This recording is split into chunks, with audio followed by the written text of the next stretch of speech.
Hello student, welcome back to my channel. তো মোৰ চেনেলত সকলোকে স্বাগতম জনাইছো। সো আজি আমি ক্লাস 10 ৰ গণিতৰ প্ৰথম চেপ্টাৰ বাস্তৱ সংখ্যা এই চেপ্টাৰটোৰ তোমালোকৰ অনুশীলনী 1.1 ৰ 1 নম্বৰৰ 4টা অংক আজি আমি এই ভিডিওটোত সমাধান কৰিম। সো তোমালোকে দেখিবলৈ পাইছা বাস্তৱ সংখ্যাৰ অনুশীলনী 1.1 ইউক্লিডৰ কলনবিধি ব্যৱহাৰ কৰি গসাহু উলোৱা। সো ইয়াৰ পৰা আমি 4টা অংক আজি আমি এই ভিডিওটোত সমাধান কৰিম।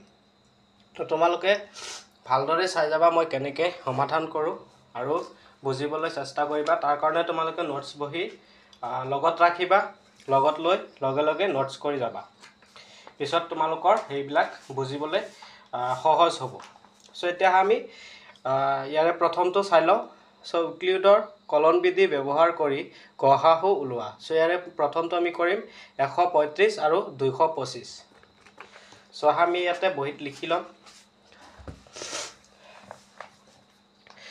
1 নম্বৰত 135 আৰু 225। সো এতিয়া আমি প্ৰথমতে ইয়াৰে ভিতৰত কোনটো ডাঙৰ সংখ্যা সেই সংখ্যাটোক আমি প্ৰথমতে চিনাক্ত কৰি লম। সো প্ৰথমতে তোমাৰ ইয়াৰ পৰা ডাঙৰ সংখ্যাটো হ'ব 225। তো আমি এনেকৈ চিনাক্ত কৰি লম যে কোনটো ডাঙৰ সংখ্যা আৰু কোনটো সৰু সংখ্যা। সো 225টো হ'ল ডাঙৰ সংখ্যা আৰু 135টো সৰু 225তকৈ। সো এতিয়া আমাক কৰিবলৈ কি লাগে যে 135ক 5এৰে 225ক হৰণ কৰিব লাগিব। যেতিয়ালৈকে আমি ভাগশেষ 0 নাপাম তেতিয়ালৈকে আমাক হৰণ কৰি যাব লাগিব। তো প্ৰথমতে আমি ইয়াক হৰণ কৰোঁ। প্ৰথমত 225 আছে। 225ক 135ৰে কিমান বাৰ দিব পাৰি? এবাৰ দিব পাৰিম, সকলোৱে জানাই। আৰু যদি আমি ইয়াত এবাৰ দিওঁ তেতিয়া বাকী কিমান থাকিব? বাকী ইয়াত 90 থাকিব। আৰু নেক্সট ষ্টেপটো কৰাৰ আগতে আমি ইয়াৰ প্ৰথম ষ্টেপটো লিখি লওঁ। 225 অৰ্থাৎ এইটো হ'ল ভাজক আৰু ভাজ্য 135। এইটো ভাগফল 1 প্লাছ ভাগশেষ। সো এনেকৈ ষ্টেপ আমি লিখি ল'ম। তো ইয়াৰ পিছত আমি নেক্সট 135ক 90ৰে হৰণ কৰিম। 135ক 90ৰ মাজত আমি এবাৰ দিব পাৰিম। এবাৰ দিলে ইয়াৰ পৰা আমাৰ 45 এটা থাকিব। তো আমি নেক্সট ষ্টেপটো লিখি ল'ম। ইয়াৰ পৰা 135 ইকুৱেল 90 ইনটু আমি কিহেৰে হৰণ কৰিছিলোঁ? 1এৰে। 1 আৰু ভাগশেষ আমি কিমান পাইছিলোঁ? 45। তো এতিয়া আমি নেক্সট ষ্টেপটো কৰিম। আকৌ আমি এইটো কৰিম যেতিয়ালৈকে ভাগশেষ 0 নাপাওঁ। তো 90 ইয়াত আহিব আৰু ইয়াক আমি 45এৰে দুবাৰ দিব পাৰিম। দুবাৰ দিলে ইয়াত 90 হৈ যাব আৰু শেষত 0 আহি যাব।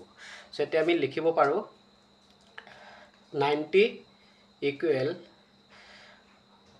45 ইনটু 2 প্লাছ 0। সো এতিয়া আমাৰ ভাগশেষটো 0 আহি গ'ল। তো এতিয়া আমি ইয়াৰ যিটো তোমালোকৰ উৎপাদক হ'ব সেইটোক আমি অতি সহজে বিচাৰি পালোঁ। সো এইটো হ'লো যিটো তোমাৰ 45, এইটো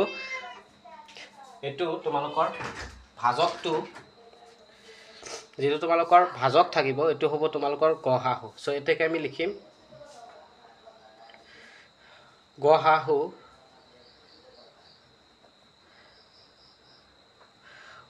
গসাহু 135 আৰু 225 পৰ কিমান হ'ব?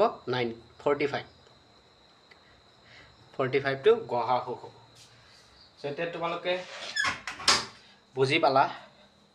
তেতিয়া আমি দ্বিতীয়টো অংক কৰিম। সো এতিয়া আমি দ্বিতীয়টো অংক কৰিম। দ্বিতীয়টো অংক আছে 196 আৰু 38220। সো আমি এতিয়া লিখি লওঁ 2 নম্বৰটো ইয়াতে।